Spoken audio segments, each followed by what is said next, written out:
আমরা বাংলাদেশিরা আসলে কষ্ট করতে চাই না অনেক কিছু নিয়ে, বিশেষ করে শিক্ষা নিয়ে। দেখেন জাপানের ভাষা শিক্ষার যে লেভেল N5 লেভেল, এটা কিন্তু খুব একটা কঠিন না, অনেক ইজি একটা লেভেল। তো এইটা কমপ্লিট যদি আপনি করতে পারেন, এটা যে আপনার জন্য কত বড় একটা সম্পদ হবে এটা আপনি চিন্তা করতে পারবেন না। N5 লেভেলটা কমপ্লিট করে আপনার সমস্ত কাগজপত্র নিয়ে যদি আপনি জমা দেন, ভিসা কিন্তু হবে একদম বিদ্যুৎ গতিতে, খুব দ্রুত ভিসা হবে।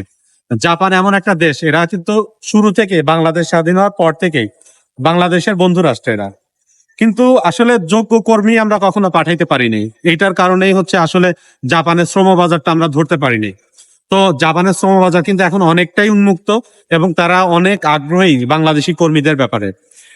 যার কারণে আপনারা যদি একটু কষ্ট করে N5 লেভেলটা কমপ্লিট করে নিতে পারেন। N5 এর মধ্যে আসলে কি থাকে? ভোকাবুলারি থাকে, বিভিন্ন শব্দের অর্থ, ছোট ছোট সেন্টেন্স, মানে নর্মাল কমিউনিকেশনের জন্য যা যা দরকার এইটাই N5 লেভেলের মধ্যে শেখানো হয়। তো ২-৩টা মাস আপনার লাইফ থেকে যদি আপনি একটু যদি ইনভেস্ট করতে পারেন, একটু যদি কষ্ট করতে পারেন, ইনশাল্লাহ আপনি খুব ভালো মার্কস পেয়ে আপনি পাস করবেন।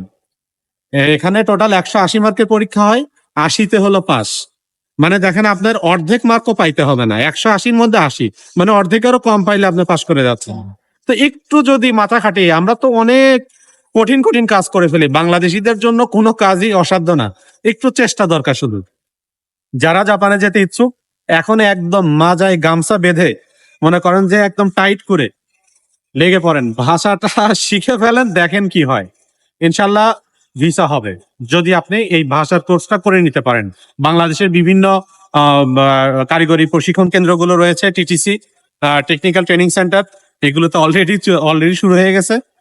ডিসেম্বরের প্রথম রবিবার এক্সাম, নেক্সট এক্সাম যেটা, এখন আমরা যে মাসে দাঁড়িয়ে আছি, এখন থেকে নেক্সট এক্সাম হচ্ছে ডিসেম্বরের ফার্স্ট রবিবার। তো এখন থেকেই লেগে পড়লে আপনার জন্য অনেক সময়, আপনি শিখেও আরো আপনার টাইম হাতে থাকবে। তো এখনই লেগে পড়েন, অন্তত N5 লেভেলটা কমপ্লিট করেন, ভিসা ইনশাল্লাহ হয়ে যাবে। সবাই ভালো থাকবেন।